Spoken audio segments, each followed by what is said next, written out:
Sempre vivas e lindas. Estas flores pequeninas, mas bastante chamativas, têm esse nome porque são capazes de manter as cores e a textura mesmo depois de colhidas e secas, exatamente como se estivessem vivas. 10, 20, 50 anos. Planta típica do Cerrado, a Sempre Viva chamou a atenção dos moradores da comunidade de Galheiros, município de Diamantina, há cerca de 100 anos. De lá para cá, a coleta dessas flores passou a ser fonte de renda para as famílias daqui, que tinham o garimpo como principal atividade. Os pais de Dona Maria, que tem 80 anos de idade, já vendiam Sempre Vivas. Dava flor demais da conta, apanhava era muito. E meu pai saía com as meninas maiores para o mato, mais longe para acampar, né?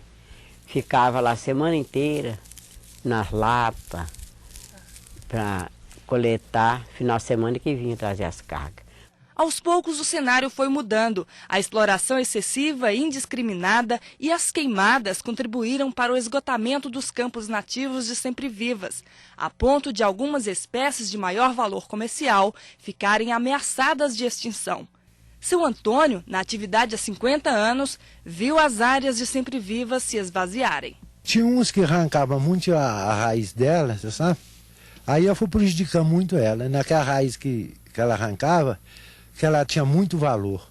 Mercado para as flores e os artesanatos não faltava, e a comunidade de Galheiros começou até a exportar Sempre Vivas, porém com preços muito baixos.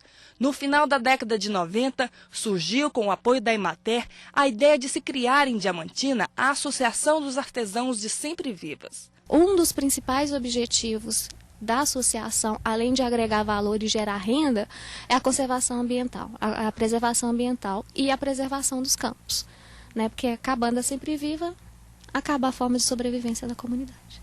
Se preservando a espécie, porque a matéria-prima que nós temos dela, então não pode deixar acabar, né? Os trabalhadores passaram por treinamentos e aprenderam a coletar as flores na época certa, e uma a uma, sem prejudicar a raiz, que dá origem a outra flor no ano seguinte. Técnica que hoje é repassada aos mais jovens. A técnica para fazer a coleta é muito simples, é não tirar com a raiz. Principalmente nessa época, porque a Sempre Viva já está madura. Se a pessoa for tirar dessa forma aqui, é óbvio que a raiz vai soltar. Então, da forma que a gente faz a coleta, aí não solta. Queria ter um manejo correto de colheita, cada época do ano, qual época a gente pode colher. Se não colhe que está madura, que deixa para semente. Não colhe toda a planta que tem no campo. Sempre a gente deixa para semente, antes colhia tudo. Há cerca de 4 anos, uma parceria com a Universidade Federal dos Vales do Jequitinhonha e Mucuri possibilitou a criação de um campo experimental para pesquisas e preservação das espécies. É muito importante, porque a Sempre Viva rende, né? E a criação não pesa.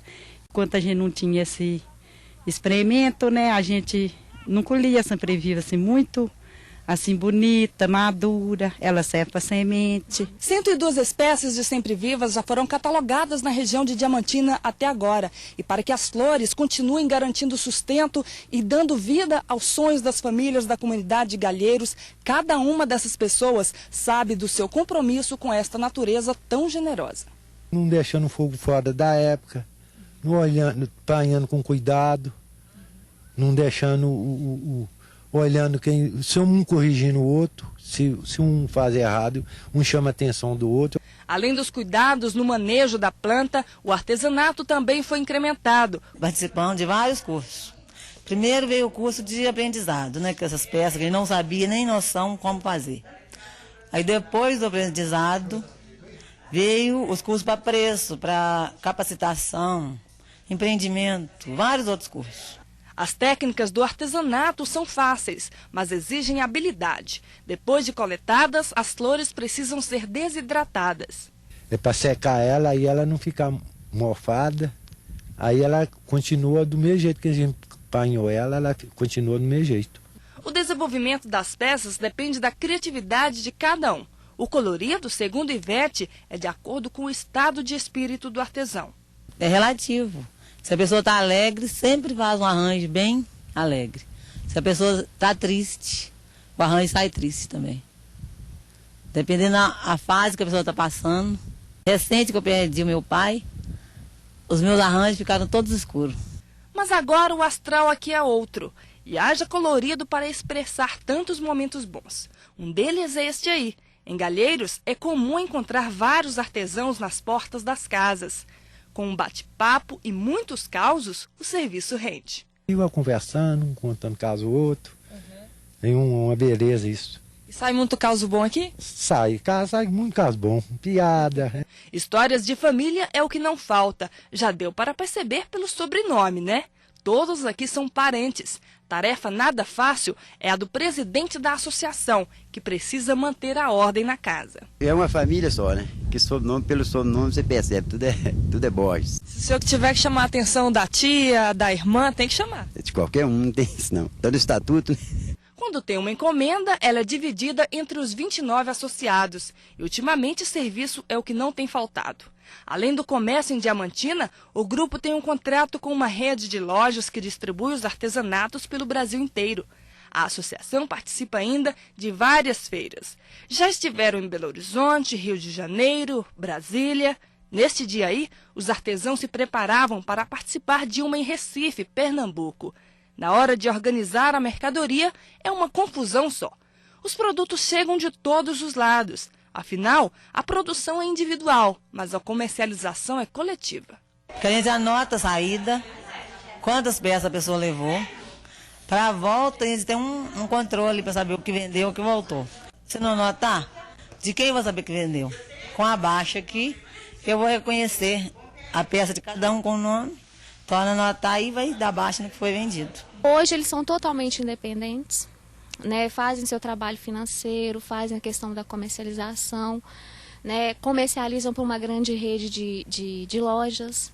Né? Então, assim, o trabalho está deslanchando cada vez mais. Os preços das peças são definidos em comum acordo entre todos os artesãos. Pelo tamanho da peça, pelo trabalho que ela dá, pelo tempo que a gente gasta, é aquele valor que a gente coloca.